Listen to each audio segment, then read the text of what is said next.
check it. Hey, people.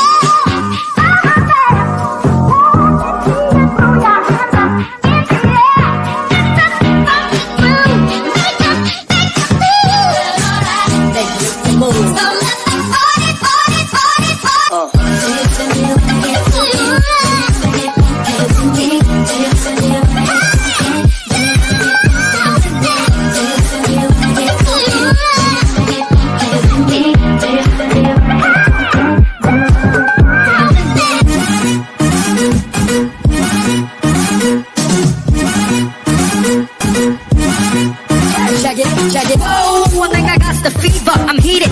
Pumping up the meter. Roll me a ringleader, mad party bleeder. Make this with a song. Lead after lead after leader. Hey, can you dig it? I come alive, y'all, give me what you got. Back up, pump, shake up, pump your fist up. You check the side of the buck, shots, a bus, slip up. Yeah. Wanna make it feel alright. Pump it up all night. Body rock, show me what you got. Let go, break. Slip up. Yeah. Wanna make it feel alright. Pump it up all night. Body rock, show me what you got. Let go, break.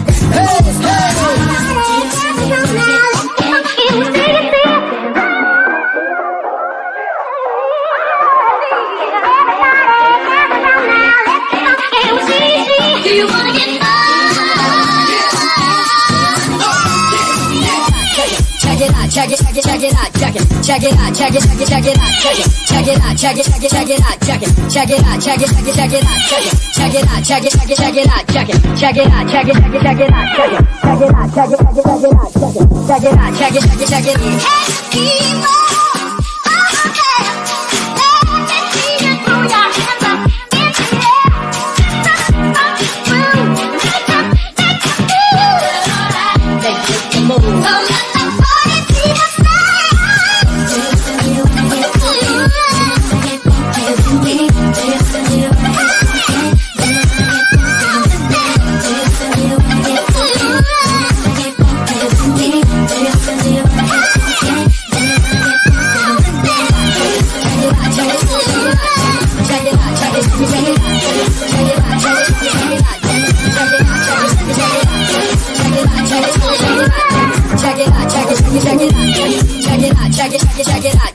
Check it out, check it, check it, check it.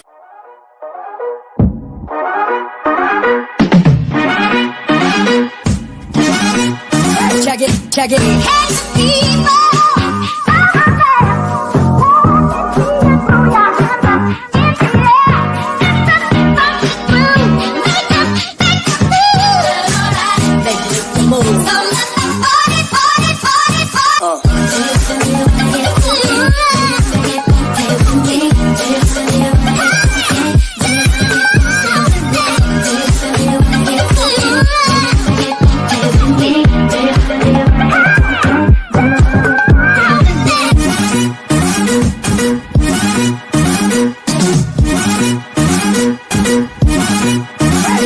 Check it. Oh, I think I got the fever. I'm heated.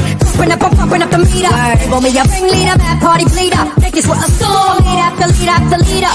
Hey, can you dig it? I come alive, y'all, give me what you got. Back up, pump, shake up, pump your fist up. You check the side of the buck, shots, a bus, slip up. Yeah. Wanna make it feel alright. Pump it up all night. Body rock, show me what you got. Let go, break. Slip up. Yeah. Wanna make it feel alright. Pump it up all night. Body rock, show me what you got. Let go, break.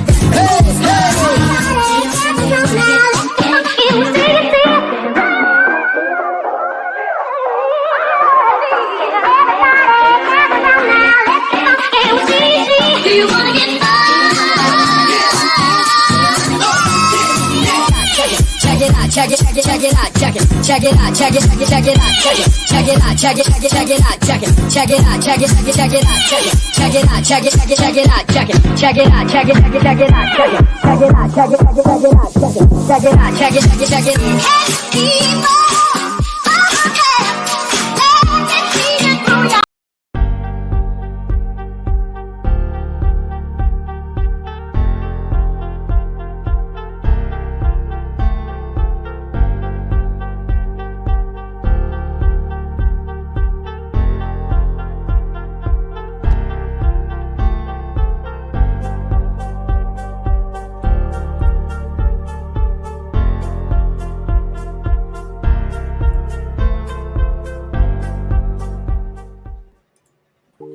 Yo, what is up, everyone? This is episode 34 of the Glimmer Cast. I'm joined by a few familiar faces and a new friend to the channel, Boyz Gaming, who's joining us for the first time for a gaming discussion. And to my left, right, whichever direction I'm pointing at right now, based on my camera, we got Ken Retro Complex in the house, my awesome co-host. How are you doing, Ken? I'm doing good. Awesome. And we're also joined by Original Seed from Potion Sword Run. How are you doing tonight?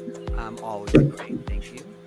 Oh, your mic is a little low. If you want to turn it up a bit, or I can turn down the background music too. I'll just do both. Great. Yeah, you sound a lot more clear now. Okay. Awesome, thank you. And we're also joined by a friend of the channel, Devin from Nerdcast. How are you doing tonight, Devin? I'm doing pretty good. Nice. And Boyz Gaming, first time on the channel, like I mentioned. How are you doing tonight? And yeah, can we give us a little insight into what you do on your channel and some stuff that brings you into like the gaming space commentary wise?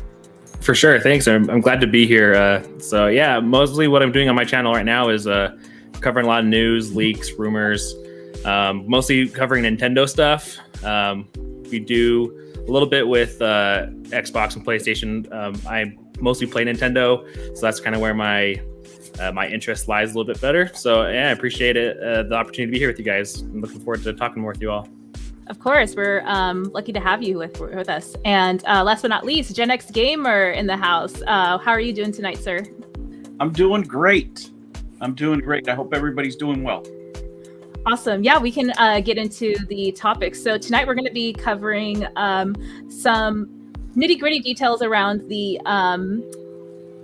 business side of the video game industry. And what we mean by that is some of the decisions around what prioritizes the release of certain IPs or the extended life of certain IPs, especially like fan favorites, like what makes the decision to continue making series like Legend of Zelda, Pokemon, etc. more of a priority for like other fan favorite series like, let's say, Castlevania or Persona, what limits them on their respective platforms, whether it be like PC or PlayStation exclusive only, or what limits certain titles to Nintendo. So we're going to be getting into some of the details around that. And the catalyst for this, of course, was the recent Sonic Origins collection sort of confusion, debacle, pretty much consumer confusion, I'd say. So we can definitely get into that. But Gen X is actually someone who I am really glad is going to be here to give us some more insight into his own experience as someone who follows the revenue for a lot of these companies. So Gen X, if you want to, give us like some introduction into your experience there, that would be great. All right, guys. First, let me start off by saying I'm not a financial advisor, so take everything with a grain of salt. Also, a lot of the companies that we're going to talk about, I own stock in. So I am an official shill. So I'll be hopefully providing some insight, right? And that are talked about, for example, investment meetings, things like that nature, and why sometimes they make the decisions that they make, which sometimes don't seem like they make sense. Totally. Yeah, I appreciate that disclosure for sure. And although like you're not giving financial advice in like the literal sense, it is interesting to hear someone who is like, personally invested in a lot of like why these decisions are made. And not that you'll be, apologizing for those decisions, but you'll maybe give us some insight into why those decisions were made, and perhaps give us some shed another form of light on this facet of like the gaming industry that maybe we haven't already considered. Like if we want to get into the first topic, the Sonic Origins collection, that's just, that's just the latest example where not only are these games being released to the public in the form of a collection that is somewhat tiered in the form of like how you can access various forms of content on that collection. It's also accompanied by the fact that a lot of the games that were remastered for that collection, the older versions, I should say, like the Genesis versions and stuff like that, are going to be delisted on available platforms for you to purchase. Lost Boys, have you been up on this news yourself, and are you familiar with it? Yeah, I was actually looking at it a little bit today, especially with Genesis being on the Nintendo Switch online. It's kind of interesting to see them pulling some of these Sonic games from their online stores, I guess, and limiting. It's kind of just forcing us, I guess, if you want to continue to play these classic games, to either buy it before they delist it, or to have to pick up the Sonic's Origins, which, like you said, is kind of, when they first announced it, it was really confusing looking at the pricing model and what is in each tier, and how it's like you had to kind of figure out which DLC, I guess, you wanted to pick up when you are buying this game. So it's kind of disappointing that they're pulling those old games. But yeah, it's I don't know quite how I feel about this going forward. You know, it's something that Nintendo continues to do as well. I mean, a lot of these other companies are pulling games from like kind of like with the 3DS eShop. They're pulling all those games soon. So it's just it's disappointing to see these old games pulled when they're kind of trying to force you into this new product that they're going to be releasing soon. Yeah, definitely. Original Seed, I know you're more of an advocate for the cloud-based streaming, and you're kind of more of a, you know, whatever happens type of gamer, but I definitely want to get your take on, well, yeah, like, let's say like we're all on board with cloud streaming and, you know, streaming services, but about the whole limiting the access to these games once they're removed from the service, and that's the only legitimate way for you to play them. What are your thoughts around that? I didn't know that they were going to take them down. So fair enough. Started already. Yeah, well, because when I saw it announced and I saw those different tiers, my eyes went like, no, don't even pay attention. You already have your Sonic games. I'm not even gonna pay attention. So hearing this that it's gonna be removed, it kind of sucks. Definitely. Devin, what are your thoughts on this announcement? And like, it's only just, like I said, the most recent example of this unrolling of new content to consumers, but it's also at the caveat of removing past content that they would have rather have also liked to retain. Like, I like that the remastered Christian Whitehead versions of these games are going to be available on a platform or in a format for me to own, or quote unquote own, because it's only downloadable right now. But the past versions of these games are going to be gone pretty soon. Well, I mean, it's kind of a special case for Sonic because Sega's been re-releasing these games year after year after year after year. So if you can't get it on Steam, there's a compilation pack that you get on PlayStation 4, PlayStation 3, PlayStation 2. There's a Dreamcast version. There are all sorts of bundles with these Sonic games. So my initial reaction was like, meh. But when I realized that, you know, not only are they taking these games off and then reselling it as Sonic Origins is actually going, like, the games on Steam are $5 a pop, and Sonic Origins is going to be like $40, which is really double the price for all those games. So not only are they taking the ability to buy those games individually away from people who may want to have them individually, but then, like, if you want to buy it on Steam and have it on your PC, you know, you got to pay double the money, like, whether you want those other games or not. So it's particularly pernicious on Sega's part to have a business model that is basically, you know, almost amounts to highway robbery. Okay, I definitely want to get Gen X take on this, because he looks like he's like, you were ready to jump in. But Ken, really quick, I know you have covered this on your end a little bit, but yeah, as far as your thoughts on it right now, after all of these like new announcements of content leaving platforms and games only being available in a digital format right now, so potentially what you pay for will be taken from you again. Like, what are your thoughts there? Like I always say, this is a problem with digital, and this is a problem with certain companies that they try to do this stuff. I understand that at the end of the day, this is all money, and they just grab into the nostalgia strings. But like Devin says, these games are being released so many times. Why should I pay extra for games that are already being released? Like, for example, the Ninja Turtle one that we were talking, you were talking. That's a good value. That's a good value for the game, because it has all the classic. It has the arcade versions. It has everything. Now this game, what it's offering me, like 4 or 5 games only, and I could buy all those games by separate in the website, and the Nintendo store or in the PlayStation store. So why should I pay for this? It's just like, again, paying the same price. Gen X, let's hear what you have to say. Okay, so what you're seeing here is more of a pressure of their parent company. Family. I don't invest in this company. I don't own any stock in it. Mm-hmm. But this is where you really want Microsoft to buy Sega, right? That would be the perfect buyer for them. Mm-hmm. But the decisions made by Sega right now are very heavily influenced by the corporation that owns them, right? And the type of corporation they are, they're heavily focused on profits, just like any corporation. But what you're seeing here is the bean counter, call him the accountant, making a decision for Sega, even though they're not the ones familiar with the business, whatever. This is what you need to charge for the product. Now, as consumers, it is very important for you to vote with your wallet. This is how you.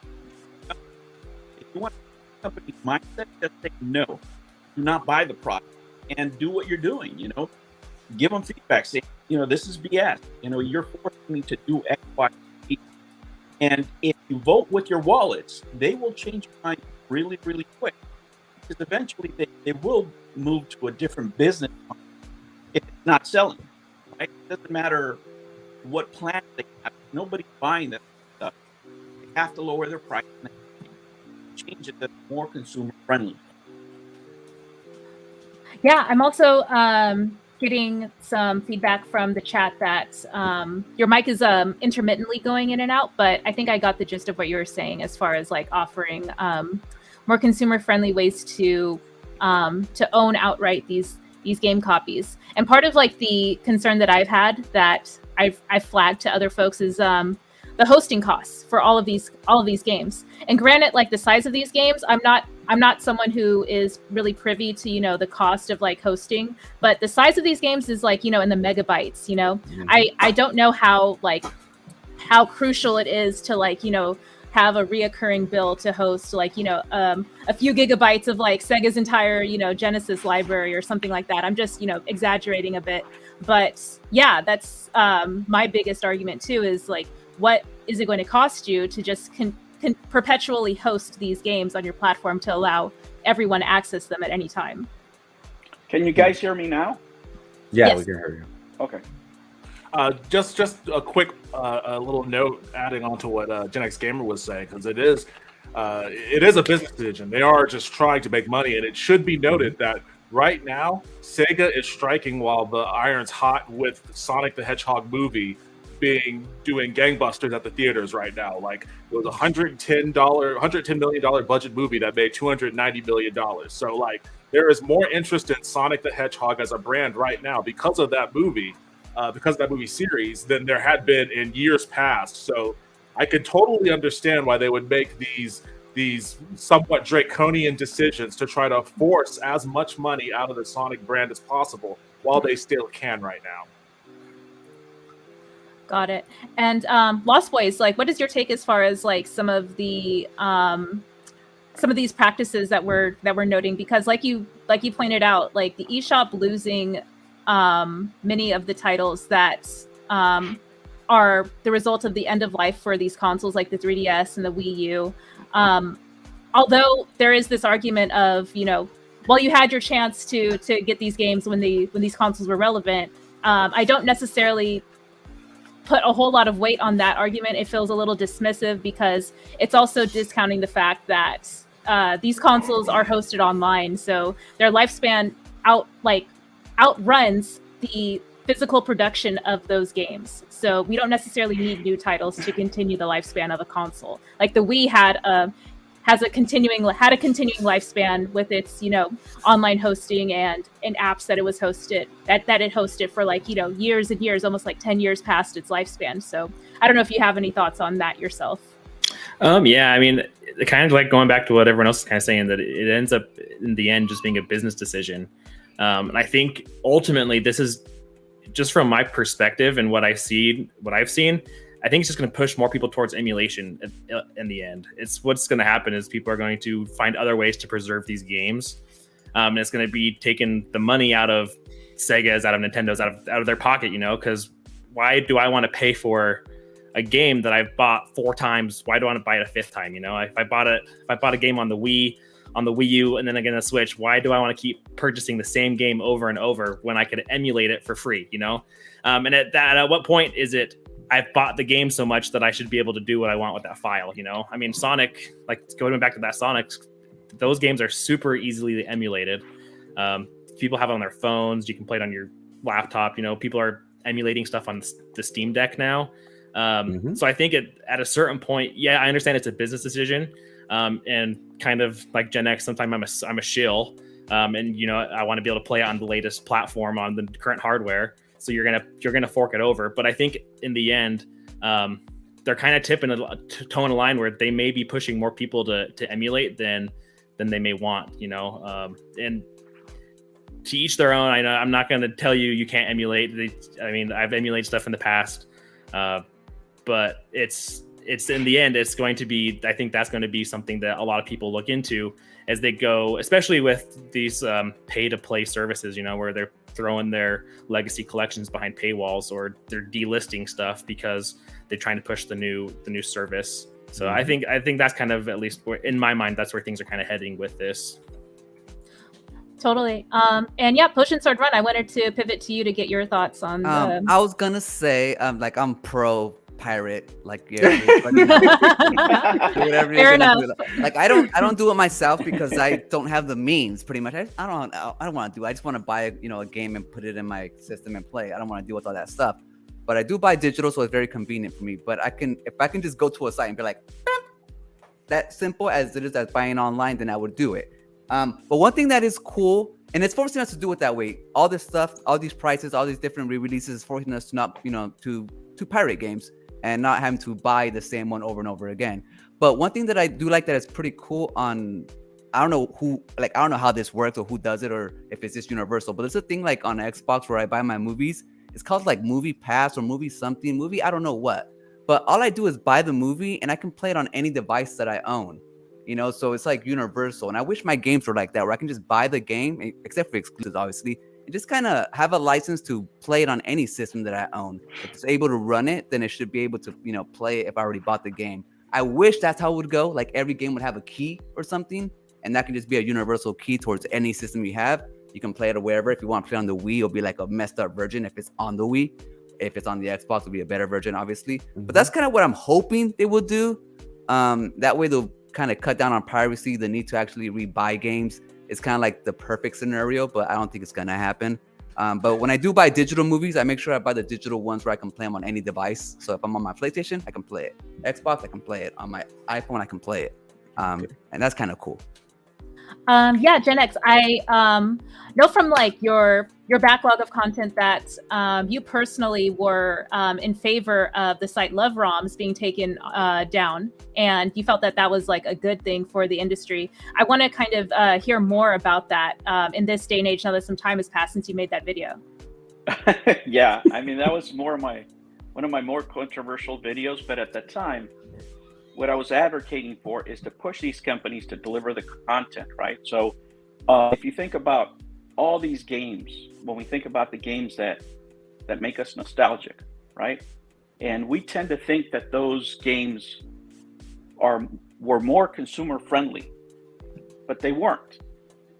We just remember it that way, right? So if you price in for inflation, for example, the Super Nintendo, and today's dollars, it's about $437, right? And if I ask you guys, and I'll just ask you a real quick question, how much are you willing to pay for a game, for a AAA game right now? What's your limit? It's all depending on it's all depending on how the company did the game for me, because I'm not, and this is a video that I'm doing right now, actually. I'm not willing to pay $70 to $60 for a game that's gonna have from the first day updates. And I keep on saying this. The issue that we having right now is that we are giving that behavior to the company. We're letting companies charge us $70 to $60 for a AAA game that in the very first day they have to get a huge update to fix it. So for me, I'm not willing to pay more than $50 for a AAA game. That's what I wait for my game to go lower, because I know they're gonna have a bunch of updates, and that's why I'm little by little just collecting super old games rather than collecting the new, because the new is coming with a bunch of glitches that they have to patch. And once that patch is out, let's suppose the console dies and no more of that console, I gonna be left without a broken game in my shelf. How about the rest of you guys? Just give me a number. I'd be willing to pay what the game costs, like based on if the. I don't like the blanket $70, $50 price tag for every game, because they're not all equal. So if one game is actually crafted well, they should be able to charge a little bit more or whatever they need to cover their costs and have some profit. So I don't like the whole pricing structure. However, to play your game, I'm gonna say just a number. $60, 60 Okay. bucks. Just because that's kind of what I'm used to paying. Mm-hmm. All right. What about the rest of you? Yeah, I'd agree that. Oh, go ahead. Sorry. Oh no, you can go. You go. Yeah, I was gonna say I kind of agree with what Potion Sword Run was saying. I'm willing to pay $60, but then there's other games that I'm not gonna buy right off the bat. If it's not a $60 game, I don't want to pay $60. I think Sonic Origins is a great example. I'm not gonna pay $60 for that collection of games. I'll wait for it to go on sale this Black Friday or something. Mm-hmm. I have those games in other ways to play, and if it's not a AAA game that's really exciting to me, I'm not going to fork over the $60 right off the bat. So $60 is. It's title dependent for me. Like in the past, I paid $200 for Steel Battalion on the Xbox. Yeah. So Yeah. I could do that. I love Mecha, and it had like the controller and everything. It was super immersive. I needed to pay that money for that. But generally, and when The Witcher 4 comes out, if they charge like $80 for it, I'll pay $80 for it because I'm a giant Witcher fan. Generally speaking, I tend to hover around like the $30 area as my max for just general games that I might not be super hyped for or know about even. Like, I'm not going to drop more than $30 on a game that I don't know anything about or have any kind of history with. So I think 30 is a general cap, but then for special cases, sky's the limit. Yeah, Okay. Even kind of go back into that point, I think that $60 price range has been beat into our heads so much that's kind of what we've come to expect. Even if you go back to the 90s, that's what a 64 game was $60 back then. Mm-hmm. That's right. That's kind of been the price. The only time that we really dipped, if I remember right, was the Wii was $50 for a game. So they did dip a little bit there, but that 60 and more recently with some of these next gen consoles kind of getting into 70 in some instances, I think that $60 price point's kind of just been beaten to our heads for so long. That's kind of just what to expect now. I remember working at GameStop when there was like a big movement for games, for PlayStation 2 games costing around $20. And there was a ton of games that came out for about $20 at that time. And I thought for certain, okay, this is the way that the industry is going to go. There's going to be more games that hover around $20 for the premium games on release. They're going to be about $30. And it eventually, that business model didn't pan out for them. They were losing money on some of those bigger titles when they knew they could charge more and get more back from their investment. So once the PlayStation 3 was released, it slingshot up to like $60 or $59 a game, and it's never gone back since. So I feel like we're all just ready to pay $60 a game because that's what we've been doing since the PS3. All right, so let me give you some perspective.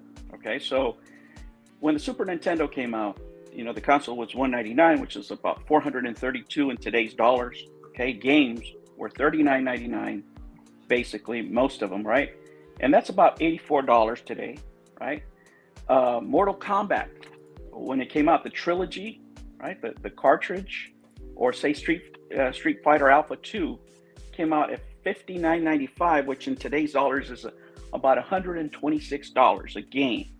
Okay, so we have that nostalgia, and we put on those glasses, and we think that things were better in the past, but they really weren't. Things were really expensive. Oh, I don't have that nostalgia at all. Me either. And the salaries, but the salaries of the workers have gone up exponentially, right? So you're looking at six figures for a good programmer. So in order for them to re-release anything, right, and try to remake it, you have to put some money into that. How many are you going to sell? Are you willing to pay $60 for a remake in order for them to remake? Most people don't, right? They rather emulate, like you guys say. But you can force these businesses by not paying these higher prices to go into the cloud, more like the business model of the Xbox. They have the money to do it, right? But if you keep paying these high prices for these remakes, they're going to take longer to do it because it's going to pay out to nickel and dime you over time rather than sell you a service.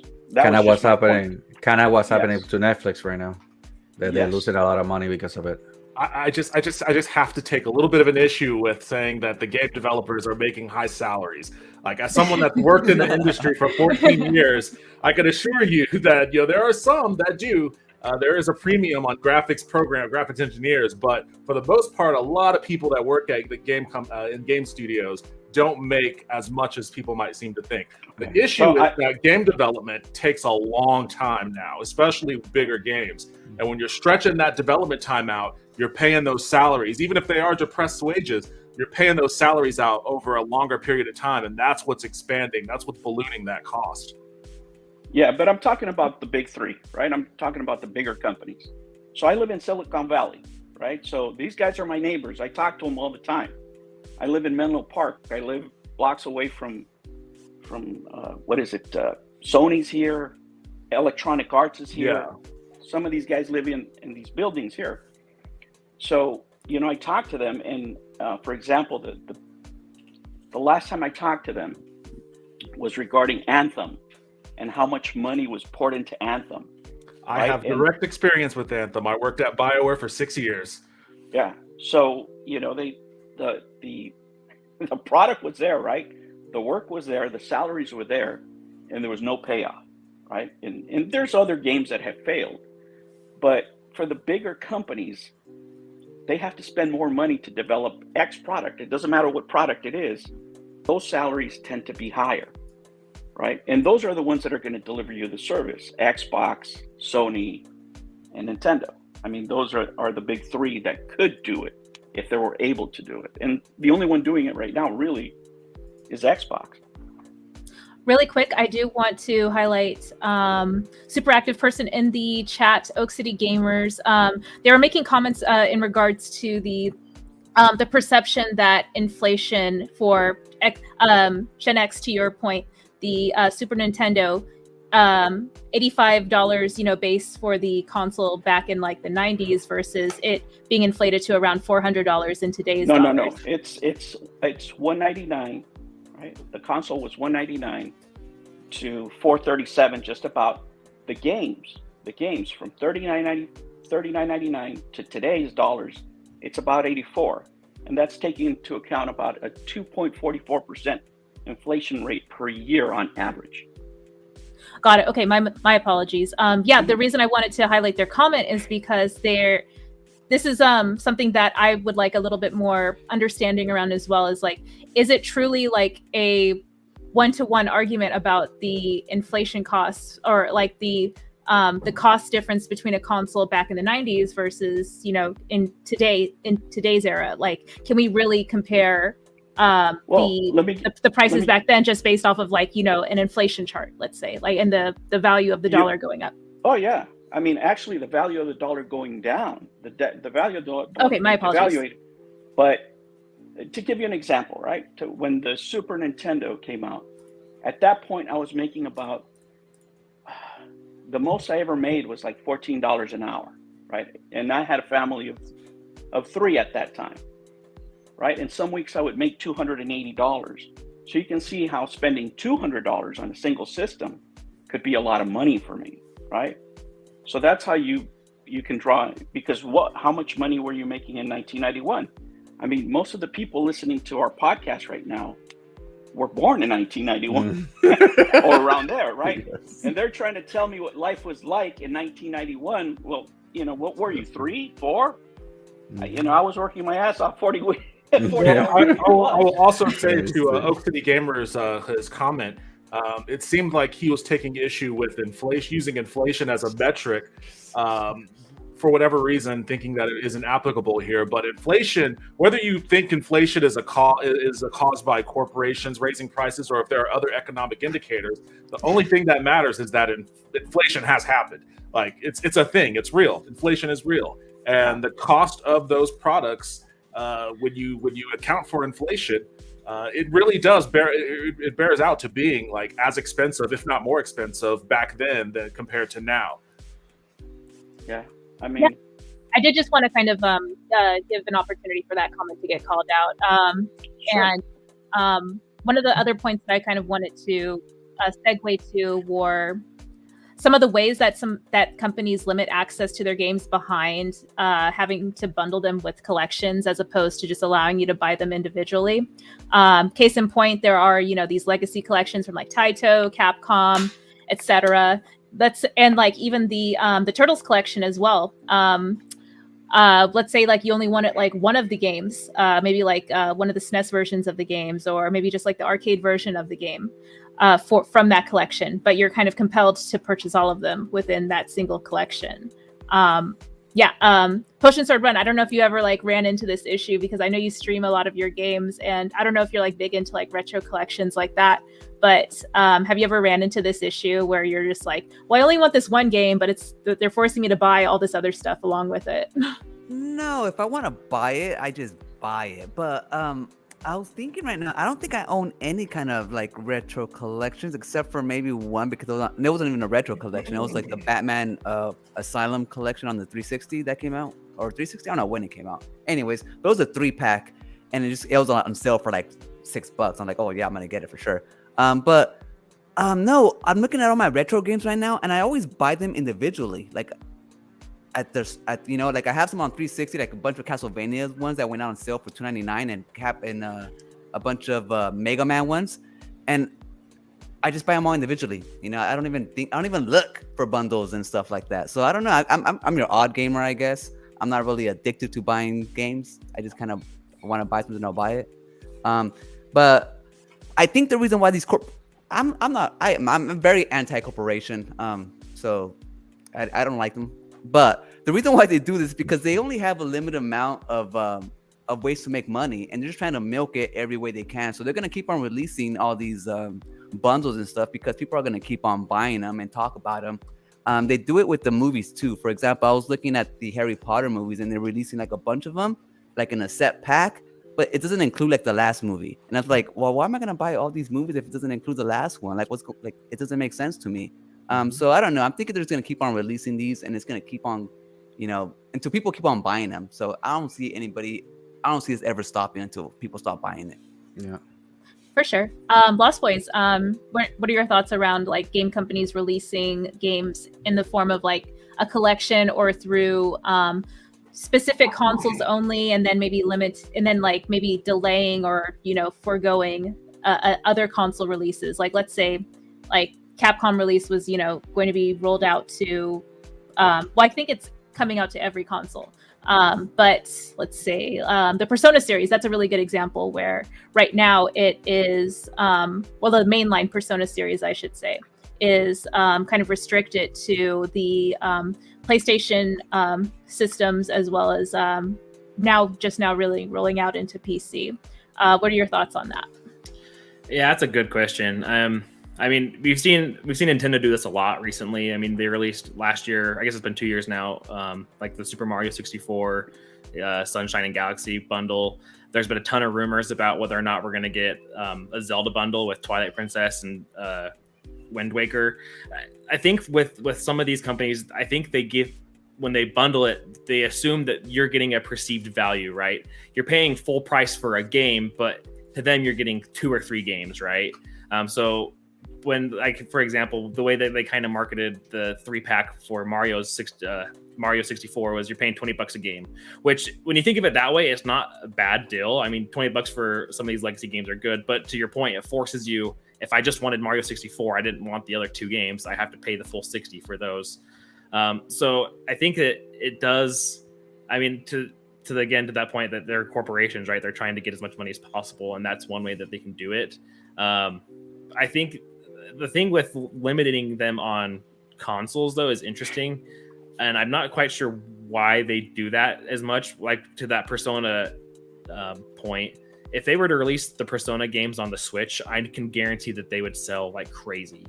Like, Yes. it makes zero Absolutely. sense that to have them not be on these other platforms as far as making money. So I'm not sure if Sony has something they want to try to keep it exclusive. I don't know if they have a deal with some of these other corporations that would like to keep them off of other platforms. They do. Yeah, and so see that's where that it makes sense, is that it's going to be coming down to where do these developers and where do these game studios, where do they have ties to? I mean, it makes sense that a Microsoft studio wouldn't want to release games on the Switch and on the PlayStation, you know, and vice versa. But I think that is some of these third parties that necessarily aren't tied to some of these gaming studio or these gaming companies like Microsoft and Sony, that it makes zero sense to kind of limit your content to one platform. I mean, because like I said, Persona would sell absolutely insane numbers, I feel like, on the Switch. A collection and of even the Persona was so Xbox, I crazy. see people asking my for God. stuff all the time on Xbox for JRPGs that just aren't coming. Yeah. And so It's culture also. Yeah, like this argument that the Xbox, you know, ecosystem and the culture around, like, you know, what the gamers are into, like, I feel like it's based on a stereotype. I'm like, unless you actually put the resources to put more JRPGs on the Xbox, maybe your audience will be receptive to it. But I think, like, because there's this reception, or like this perception, I should say, of Xbox users only being into like first person shooters and online games, that's why like it hasn't been prioritized. But go ahead, Gen X. Yeah, no, I meant cultural as far as the Japanese. The Japanese prefer to give to other Japanese companies. They have a bias, a straight bias that it's just there. That's just the way they act. Just like, you know, you go to Japan and you're not able to go into some restaurants because you're not Japanese. That happens too. So They used to think we were dumb in games. You know that, right? Back in the Yeah. day, they Yeah, used to think they that thought we we didn't couldn't- serve hard games. Yes. So especially with giving an American company some titles, there's a bias there. There's a real bias. So the only way Microsoft is going to be able to crack that is they're going to have to buy somebody. And that's why I've been advocating forever for them to buy Sega. Totally. Yeah, I want to get Devin's thoughts on, you know, this whole access to legacy content through the form of bundles. That's kind of like another sort of barrier where, okay, yeah, we are getting access to this content, but it's on the terms of like having to put up more money than we would have liked to, as opposed to just being able to buy individual games. And then sometimes the games that we would like to pay for aren't even available on the platforms that we prefer to play on. Yeah, I mean, it's ultimately a benefit of being a corporation that owns IP. And when you own that IP, you can do whatever you want with that IP. So it's kind of how Disney always has their vault. And, oh, you better buy Cinderella now or it's going back in the vault. And you don't really know what the vault is, but you know that once it's in the vault, you're not going to be able to buy it anymore. So, and game companies are kind of adapting that now, where it's like, now this is an industry that has matured. It's not the way it was back when, you know, in the Super Nintendo days, where there were some Nintendo games that, you know, people probably would like to have played on the SNES, but it would be a very small amount of people. Now gaming is such a massive thing, and there's like 30 years of history of all of these great games that came out on the Super Nintendo, PlayStation, Saturn, Dreamcast, Xbox, GameCube, a huge library of games that they can now, you know, go back to the well with, essentially, and be like, okay, what are we going to do with these titles? We can just sit on them, you know, and maybe release a sequel that nobody's going to be super interested in. And, you know, there was a phase of that happening back. You know, I remember Golden Axe for the PlayStation 3 that nobody played, right? But, you know, there's always a Golden Axe on a Sega collection disc, and they'll roll that out and promote that with each Sega collection that they release. So, like, there is a value in the corporation having invested in whatever IP that they have, whether, you know, they developed it themselves or purchased it in an acquisition. They have that available to do with as they please. And for us, the consumer, yeah, that's frustrating because we want to play those games, you know, on our terms. Like, we want to be able to go to whatever store we want to go to, find the game that we want to play, and download it.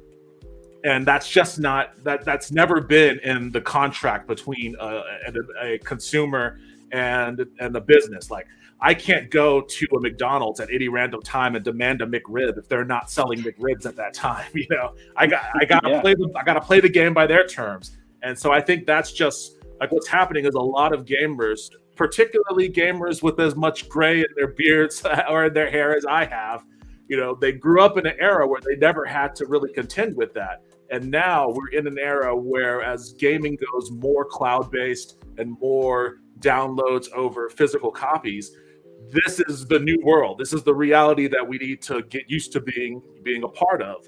It's never going to go back to the way it was where every single copy of game that gets made is a physical game that you can own in perpetuity. Like, this is just how it's going to be. And it sucks, but yes, you know, the younger generation, the Zoomers or whatever, they'll be used to it. This will just be the way that they do things. They'll have no frame of reference for how it used to be. Like, they'll just always be okay with the way that the business model is right now. Well, I do want to kind of push back a little bit, because to the point that y'all were, you know, citing earlier about, you know, vote with your wallet, you know, if you're not happy with this company's business practices, then don't support them financially or monetarily. So not supporting Game Pass or not supporting the new PlayStation Plus, you know, subscription service or things like that, even though that service is one of your only ways to legitimately play these classic games. Do you feel like that would truly have an impact on like these corporations have changing course on how they, you know, limit these access to the games? Or do you feel like, no, that's like, you know, not enough. That's not enough to make an impact. It's everyone's really, saying no. it's I mean, voting with the wallet is a legitimate thing. But it's really hard to get nerds to move in one direction when they really want to, like, you know, I'm mad about, you know, I want to play all of these great PlayStation 1 games, but I'm going to end up getting that PlayStation Now subscription so I can play all my old PS1 games. You know, and everybody's going to end up, it's kind of like, you know, I hope I don't derail here, but like, it's kind of like the arguments I hear over the Zack Snyder thing. And Batman and all of that. No. And it's like, okay, you guys are bent out of shape about the Snyderverse. I bet you every single one of you motherfuckers went and watched the Batman, because that movie has been the #1 movie for like 3 or 4 weeks now. It's blown the doors off of all expectations. I love that movie personally. Yeah, like a lot of people did, and even the people that didn't care for it still sent their dollars to WB for it. So like, because of that, because like of the dedication and passion and interest that the fandom has for these IPs, it's voting with their dollars is just not an option because the dollars are already earmarked. And, it's and like I think for it's like many people. Sorry, it's I'm like sorry, many people were fighting. Many people were fighting about the Mario collection, and I saw a bunch of people buying it. Like a bunch of people buying it, yet they were complaining about it. I was like, "Well, you just got it. It doesn't make sense. Why are you complaining if you got it?" I call it the Nickelback syndrome. Everybody wants to bitch about Nickelback, but somebody was buying those albums. Remember when I tell you about Nickelback? I think it's Lost Boys Gaming. I would love to hear your thoughts on it, because I feel like it's this perception, because I'm a big Nintendo head as well. Like I have this perception where I'm like, okay, I'm not 100% happy with how they rolled out this physical collection. One game I have to fully download. Only one game on the collection is physically native on the cartridge. But if I support it financially, maybe they'll make the decision to release it physically down the road. I just have this like hopes and dreams mindset where I'm like, if I just continue to support them, maybe they'll, you know, eventually learn to treat me better as a consumer. I don't know if you have a different perception, Lost Boys. No, I mean it makes sense. I mean, I think to your point, I don't know if maybe you're alluding to the GTA series where they had just that's a couple just one of of games. Many, but yeah. I know, right? I feel like that's the most recent one in memory, though, where it's just one game's on the disc or on the cartridge, right? But I think, yeah, to your point, I think you hope that they're going to end up supporting things a little bit better, right? I think a good example too is with this Nintendo Switch expansion pass for the online. Is when it was first announced, it was kind of bleak, and everyone's like, "Why the heck am I going to pay $50 a year for 364 games or whatever they launched with?" You know, and it's gotten a little bit better. They've continued to add DLC, which has been a big help, and I think as they continue to add some of these extra perks to some of these services, it makes it more worth it. But yeah, I think to your point, we support it in to Devin's point, yeah, nerds we're hard to get going in the different direction. You know, when we want something, and it's just more convenient to play on the current platform. And if it costs me $50 for that convenience, I'm willing to fork it over. You know, but yeah, I think that hope is there. Is that if you do support it, that they're gonna fix it. Like to an example too. So I can't remember who said it in the chat though. Someone said Dexit didn't work for Pokemon Sword and Shield, right? That was a huge deal. That hey, not every Pokemon is going to be in this game. It was the first time that's ever happened. People were absolutely losing their minds. But Pokemon Sword and Shield went on to be one of the best-selling Pokemon games. Like, people still play that game. People spot that game. What is Dexit? So that was like the whole thing was they're not all in the decks, so we're going to leave. So this is about the same time as like Brexit was happening. So not everything's going to be in the game. We're leaving Pokemon. It's the decks. That's awesome. I'm like, literally no one left. Like the same people who said they're going to leave Twitter, like they're still there commenting on each other's posts. Right, exactly. Oh my gosh, that's amazing. I think like part of like what I'm thinking is like, okay, yeah, like voting with your wallet in hopes of, you know, more content that I actually do want in on the platforms that I care about to be released in the future versus like in actuality, like this has little to no impact on what business plans are going to be rolled out in the future. Gen X, I know you mentioned that, you know, you're an investor in Nintendo, but as far as like your insight into, you know, what's driving some of their business decisions on how they prioritize titles and things like that, like I know that they kind of deprioritize mobile to an extent. Granted, we're going to lose access to those games once, you know, they leave you stop being hosted in the App Store and etc. But yeah, what are your thoughts on, you know, some of like the direction that they're taking? So, you know, after investing on Nintendo for a while now, I can tell you this: it's a company that has an older philosophy.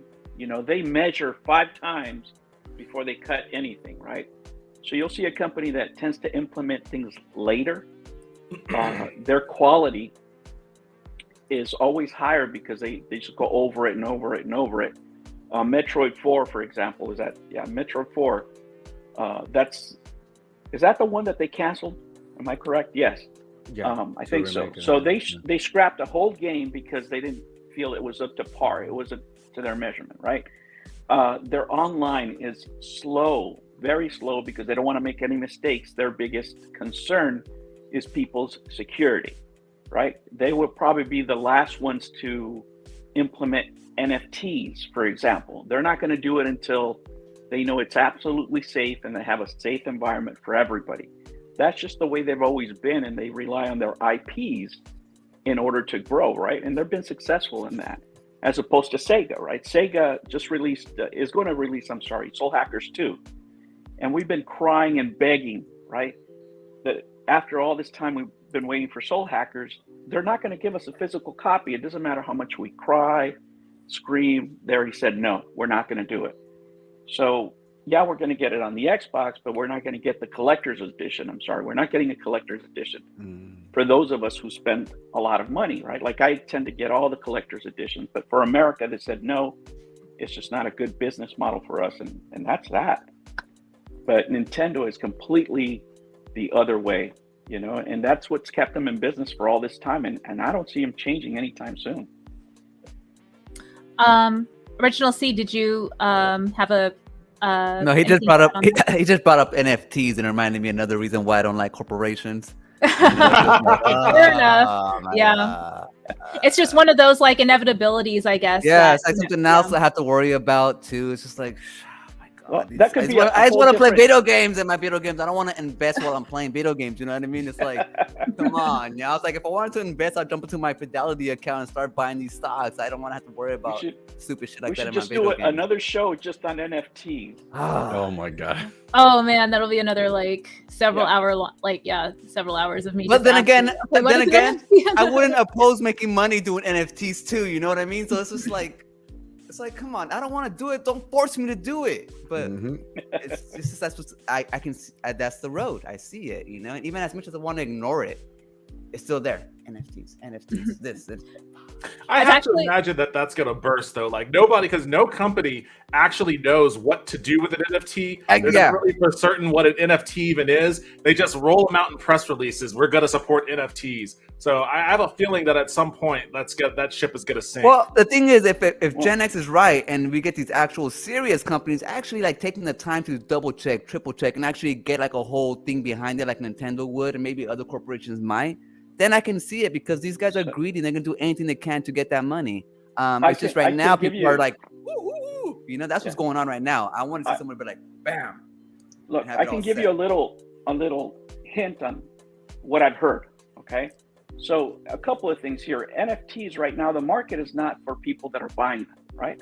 NFTs are great for creators right now. If you're making NFTs, you can make money. I wouldn't buy an NFT right now unless it's something that was really collectible, right? But when it comes to the NFT market right now, since it's unregulated, companies don't want to take the chance of exposing their customers to a scam or, you know, losing money, stuff like that.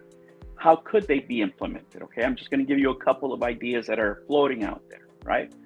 Let's say Fortnite, right? Something everybody knows, right? And you could have an NFT there where you could buy a billboard, and in that billboard you can put your business, right? And that billboard is going to be on a particular map, and it's going to be assigned to Portion Sword Run, right? That's going to be his.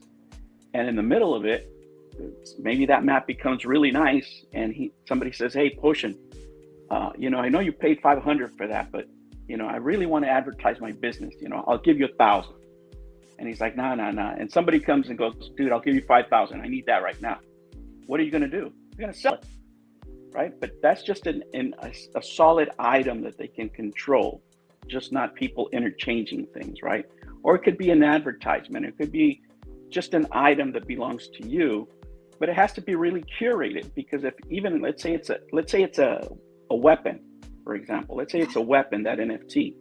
That NFT has to show up in everybody's computer or in everybody's system, so everybody gets to see it. So it's not as easy as just, you know, buying and selling something. There's a lot of work that goes into it. So they're going to take their time before they implement anything. But do you think they're going to survive with all the scams that have been happening recently? Like, there's already been like 5 or 6 companies that have been created on Twitter that were actually scamming. They got a lot of money out of it. Well, that's why they're not implementing until they can have a secure system. Until it's regulated, I really don't see the big companies. I'm not saying not smaller companies, but the big 3. Right? I don't see them implementing, because if you get a black eye with NFTs, it can destroy your company. Mm-hmm. Yeah. What's the difference between buying like an apartment? I don't play Grand Theft Auto Online, but buying your apartment on Grand Theft Auto Online, isn't it like a physical location on the map, or is it not? Well, yes and no, because it's yours, right? You buy it on the game, but you can't sell that for real cash. You can't sell that for real money, right? You can't sell it to somebody else. You can sell your whole account, right? Like you can take your whole account, and if you raise whatever amount of money or have whatever weapons, you can try to sell that to somebody else, but you can't sell that one apartment. Really quick, I did want to kind of use this as a cool segue to another topic that came up recently when I was coming up with the schedule for these for this panel. So essentially, my I guess like the ongoing discussion around, you know, how game companies prioritize their decisions. It's in my mind, I kind of broke it down between, okay, they're either chasing this whale-driven, you know, gaming economy where they are monetizing their games on a reoccurring basis, or they are, you know, either they're focusing on their native audience and monetizing those folks by continuing to re-release or add to their existing IPs through new additions to the series. So basically, like with the Nintendo model, where they have their core set of IPs that they continue to, you know, add on to with new games to the series and new content to the existing games. Whereas with, let's say like the Sonys and the Microsofts, certainly like with the Microsofts, for example, they chase the quarterly revenue goals and the whale-driven, you know, economies within their maybe like top 2 or 3, maybe even like top 1 game. And they find ways to just continue to monetize the top spending audiences within that title. So essentially that's pretty much how I personally broke it down, as far as like how companies are looking to maintain their consistent revenue, like a Nintendo, where, you know, they have their legacy content and audiences that continue to spend money. And then these newer companies, the Sonys and the Microsofts, which are, you know, constantly chasing after, you know, the next biggest, you know, wheel-driven gaming economy within the next biggest title that comes out. Gen X, I don't know if you have any like personal insight into, you know, like what differentiates the two, and if that's kind of too reductive of the way that I just divided it. Well, I mean, I have to tell you this: everything's money, right? Everything, every single decision has to do with money. Unfortunately, that's the way that companies operate. You're beholden to your stockholders and to make them a profit, right? And the stockholders are us. It's not like this entity, right? They're the people who buy stocks. It could be Porsche, it could be you, it could be anybody owning the stock. So that's their first responsibility. But I think that the game changer, and you guys can chime in, the game changer really was Fortnite. And I tell my audience this all the time, because you're looking at a business model that doesn't have any hardware whatsoever, right? And their audience buys a ton of product, right? Like I'm buying my grandson like $20 a month worth of V-Bucks that are to buy something that doesn't exist in the real world, right? So that's a very profitable business model. Then you have Steam, and then you have electronic arts, for example. And like I said, you vote with your wallets. We might not like those business models, but these companies are making billions. We might think Madden is, you know, not that great, but there's people that spend tons of money on that, on FIFA, on Fortnite, and other corporations compare their earnings to that, and they look at, you know, they look at their the stockholders look at them and say, how come you can't reproduce that model? We could be making more money if we did that. So, you know, that's really what a lot of it is in the market today, trying to replicate those successes. Yeah, definitely. I do kind of want to pivot back to what I was saying about like Nintendo's model, where like they have their core set of IPs that, you know, they nurture and they release full content games out the gate without any need for like DLC or further monetization from their audience. And they're still highly profitable as a company. I think I could be totally wrong. Microsoft, I believe, is profitable, but Sony, I believe, is in the red outside of like their gaming content, and they kind of rely on these well-driven gaming economies. But the difference between how Nintendo has, you know, been able to sustain their business over the years is because they, like I said, they nurture their audience and their core, you know, group of buyers who are willing to, you know, basically sustain that reoccurring revenue, as opposed to being just, you know, just the top 1% of people like driving the revenue for a given title at any given time. So Really? my perception is that like the whale-driven economies will burn out and Nintendo will still, you know, be here 20, 30 years down the road. Exactly. One of the things I tell my audience is that Nintendo is a multimedia company that thinks they're a gaming company, right? So when I think of Nintendo, I think of Disney, right? Long term. It's an accurate comparison. Yeah. I will say, when during my time at EA, it was very much well known that our company was largely funded by FIFA, and then to a lesser extent by Madden. And it was FIFA and Madden, and those were the top two. Those were the reason why we were able to exist was because of those two titles. And so every title underneath those two worked in service of making sure FIFA and Madden were still success to some degree. And I think the other bigger companies were also like that. Like Activision, Blizzard has for a long time. It was WoW, World of Warcraft, and then everything else they'd done beneath that was just in service to making sure World of Warcraft, you know, was capable of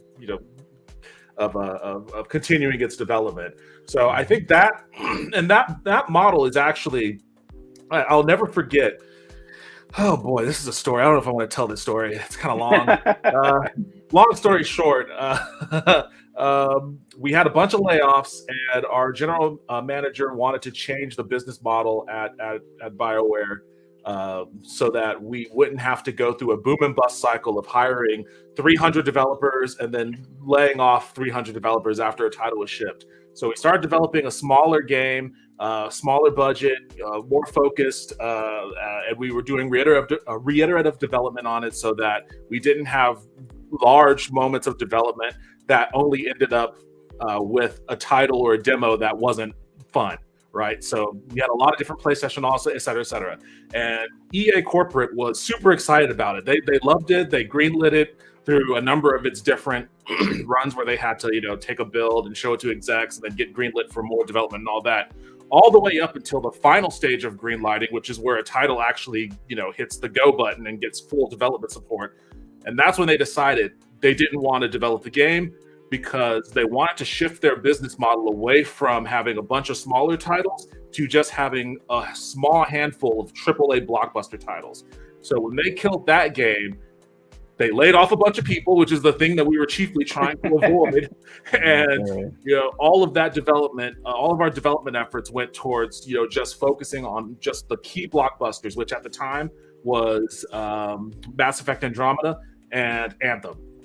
So, and we weren't unique in that. Like, there was a big push in Ubisoft and in Activision and all the other major, big publishers to eschew smaller or mid-range games in favor of developing two types of games: AAA blockbusters that are crazy expensive, and the games that kind of fuel everything else, and then really small indie prestige games so that they still get to say that we support small game development. I do want to get Lost Boy's take on this. So, in your opinion, what is it that, makes the big three successful in your mind? And what are some things that you think they could improve on or become more consumer friendly towards, in your opinion? I think to the point of the subscription model is what makes these companies money. If you look at any business, really, not just in the gaming industry, but subscriptions is what really is able to kind of drive a lot of revenue for most companies. And if you can get into the subscription game, you're going to be doing really well for yourselves. Your overhead, and in the gaming industry, like to that example of Fortnite, their overhead is probably very minimal on these products they're offering, right? Their cost to produce, all you have to do is pay your developer or whatever, the cost of the developer to make the skin, to make the weapon wrap or whatever. Then there's no other associated cost with having to actually go ship a product, go package it, So I think that's where a lot of their revenue is coming from, is some of these subscription services with Game Pass, Switch Online, with Spartacus or PlayStation Plus, whatever it's called now. And I think to your point too, that they're really just milking some of these big IPs. If you look at Nintendo specifically, look how big Mario Kart 8 Deluxe did. To the point that rather than giving us a new game, they're just giving us DLC, right? The game was point. A Wii U port. It's not even a Switch game. It was a Wii U port. And look how many copies that thing has sold. And it's consistently in the top 10 of the Switch game sellers, right? Mm-hmm. And then you go and add DLC. Again, how many people are going to spend $25 for the DLC or the $50 a year to add it to the online pass? I did. Yeah, exactly. And then Game Pass, everyone talks about how awesome Game Pass is. Your subscriptions for $15 a month or whatever it is to have a huge library of games to play. Sony's trying to do that now as well with that. So I think that that's going to be the future, and that's how these companies are really going to stay atop of things, is offering these subscription passes. And then on top of that is to really have these big IPs that they can go out and say, hey, The Last of Us Part 3 is on PlayStation Plus. Halo Infinite campaign is on Game Pass day one. Nintendo might, hopefully they don't go that with their third part or with their AAA games right now, with mostly retro stuff. But to be able to go say Mario Odyssey 2 is going to be on this service, or we're adding the DLC for Breath of the Wild 2 you can pick up if you have for free with the online bundle. So I think that's kind of the future of how these guys are going to be staying profitable and continue to do well. I think that they're realizing that, and that's kind of why they're all starting to kind of lean into this subscription model. I do want to get Potion Sword Run's take, because like I know you own every console, but you lean more towards like gaming on your Xbox Series X, right? Is that because of like the benefits of Game Pass and the library size, or is it because of other reasons? I buy all my games digital, even on Nintendo. I think it's just out of habit. I just always been an Xbox guy since the beginning, like to the first Xbox came out, and all the other consoles have always been my secondary consoles. So I never miss out on any games. I can pretty much buy any game I want and play any game I want.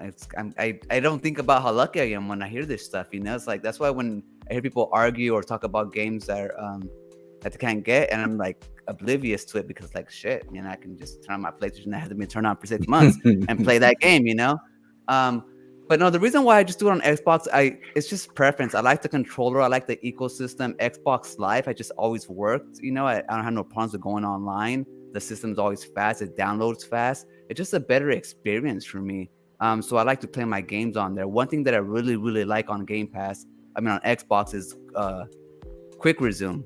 I've been playing Elden Ring on Quick Resume, and I can just play farm for 20 minutes, put my controller down, go get myself something to eat. 25 minutes later, I go back, I'm in the same exact spot. So I do that with a bunch of different games. It's just very convenient towards my life.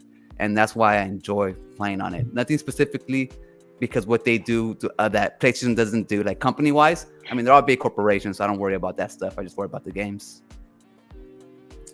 Got it. Yeah, no, the convenience factor is definitely what is kind of winning the console wars these days. It also improves my games too. I have a bunch of old games, and Xbox just makes them better HD from the beginning. It enhances it. It gives it better frame rates and stuff, and my PlayStation doesn't. So I kind of feel like when I'm playing my other consoles, I'm playing last gen consoles still, even though the graphics are still as good. The hardware, the experience, it's just not as good as Xbox. If I don't know, I feel like I'm playing analog when I'm on Nintendo, and then when I jump onto Xbox, it's okay, I'm on next gen, everything works, and the world is around me. Whereas I feel like I'm in a little corner on PlayStation, another little corner on Nintendo. Yeah, it's just weird. Yeah, I think Nintendo kind of has that luxury of being able to be 1 or 2 generations behind, software-wise and UI-wise, because we just sort of begrudgingly accept it in order to access the games that they have. So, in a way, I am praising Nintendo for kind of prioritizing their core audience and focusing on releasing games that we enjoy and not focusing so much on monetizing us over and over. But yeah, that has kind of given them a pass to give us substandard hardware and software as well. Lots I don't know if you disagree with that sentiment, or if you feel that is pretty much what has allowed Nintendo to kind of be behind in that regard. Oh no, totally. To your point, I think Nintendo they're in a very different situation than Xbox and PlayStation, where it's they're a little bit more nostalgic, I guess. You have a lot of people who are more nostalgic for a lot of these Nintendo titles. You can make the argument for PS1 being very nostalgic as well. For a lot of people, I guess my age and our age, that grew up with PS1 or 64 or GameCube or whatever. But I think that, it's definitely given Nintendo a little bit of a pass. And I think also just the kind of games that we kind of come to expect on Nintendo, they're not as, graphically pleasing. It's not like you're not picking up Mario Odyssey because of the graphics. You're picking it up because it's a Mario game. And so I think that they've kind of been able to do that. And I think also it's probably helped a little bit with the failure of the Wii U, I guess you could say, with how bad the Wii U really was and how much it didn't really sell. It wasn't a bad platform, I guess. But not bad, yeah. But people just didn't buy it, right? There was only I think it only sold 30 million. Where now you jump to the Switch in the middle of Xbox and PlayStation's life cycle, so the Switch is kind of, you could say, just one generation behind everybody. That because of that, it's allowed them to kind of play behind. But I think that just the nostalgic factor and some of the big IPs that are on Nintendo has kind of allowed them to say, hey, we'll still continue to create these IPs, but it's just not going to look as good, or it's not going to be as smooth of an experience as you'll get on a Xbox or PlayStation right now. I'm not entirely for certain if Nintendo sees Sony and Microsoft as like their direct competitors. Oh, No, not at they're all. their own. They're Nintendo their just own little lives in thing. their own They're their world. own thing. Yeah. They pretty much print their own money whenever they release a Pokemon or Zelda or whatever. And to that extent, it gives them the ability, and all of this boils down to whether or not they make games that are fun. And Nintendo, to GenXGamer's point, they do have like this old-fashioned, measure 6 times and cut once approach to development that allows them to be able to only release like really fun games that people really want to play. There's a lot of hype behind a lot of those franchises as well: Mario, Zelda, Pokemon, Animal Crossing. They built up their own little cache of IPs that to the point where, they can afford to be a generation or a generation and a half behind on hardware, because nobody gives a shit about their hardware. They just want to play those games. Yeah, Gen X, did you have some thoughts to add to that? Oh man, when the Potion was talking about the Xbox, I was looking at their business model, and I find myself now playing the Xbox portable even more than my Switch, believe it or not. I bought one of those backbones, and I'm playing cloud gaming. So I'm resuming my games that I was playing on my console on my lunch break. I haven't even tried that. Yeah, I'm telling you, it's so, before I was like, oh my gosh, I have to get back home. I was playing AI, I forget what the name is. It's an RPG, but anyway, I got that backbone, and I'm telling you, I love it. I love being able to, just sit down on my break and start playing, and resuming the game from where I left. So there is something to that. Now, the difference in Xbox model and the Microsoft model, I should say, is that they are happy to have, if they could, I'm telling you right now, Xbox would put the Game Pass on the Switch and on the PlayStation if they would let them. I will live there. They don't care where you play their games. They know that their future is completely digital. And probably one question I had for Devin was, because he worked for the EA companies, is because we were talking about preservation, was they're doing that service with their older games, the Xbox 360 games, on the Xbox Game Pass, and I think that's pretty cool. And I think more companies should do that, where they're offering their older games as a service. I mean, for $5 for what you get, I think it's a pretty good deal. Yeah, Yeah, that would be an awesome deal.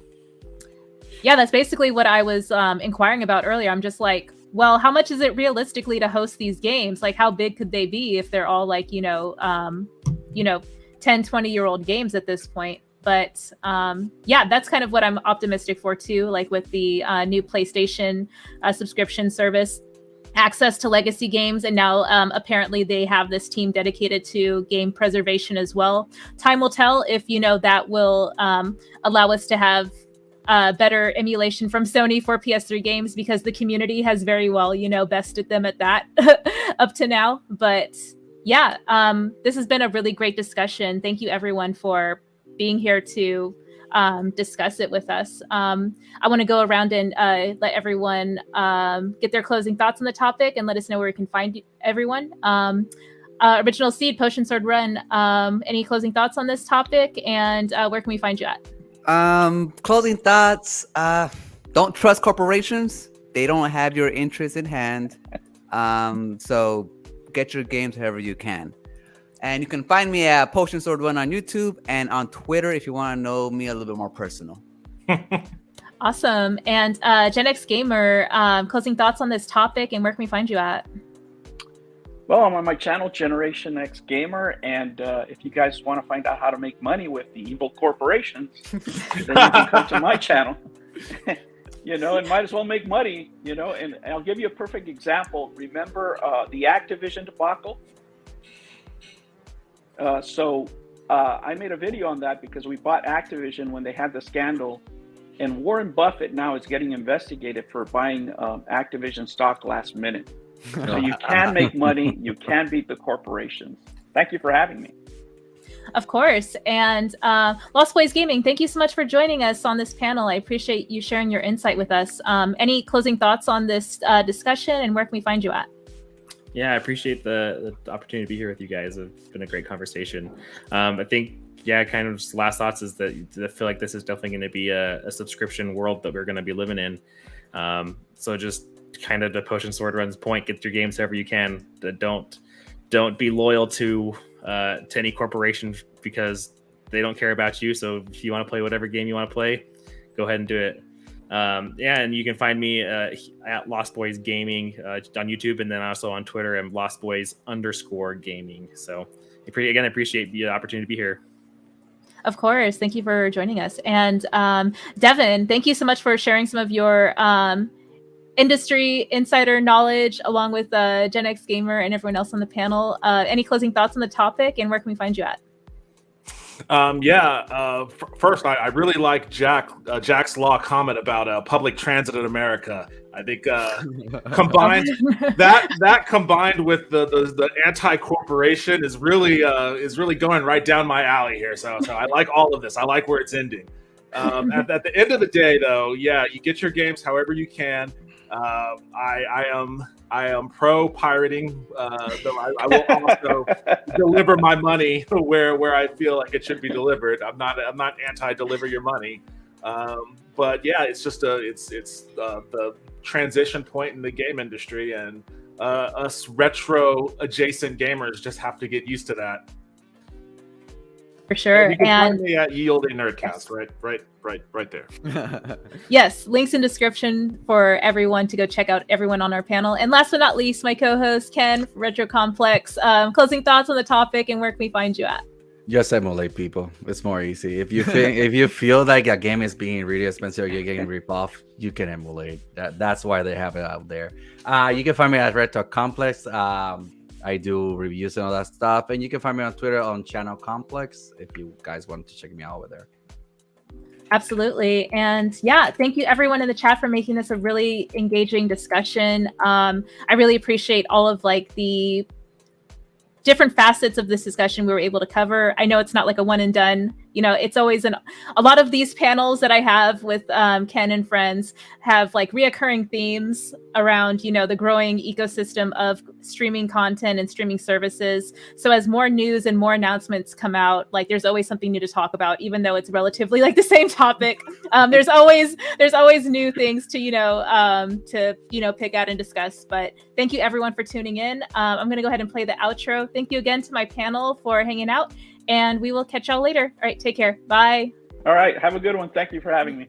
Bye.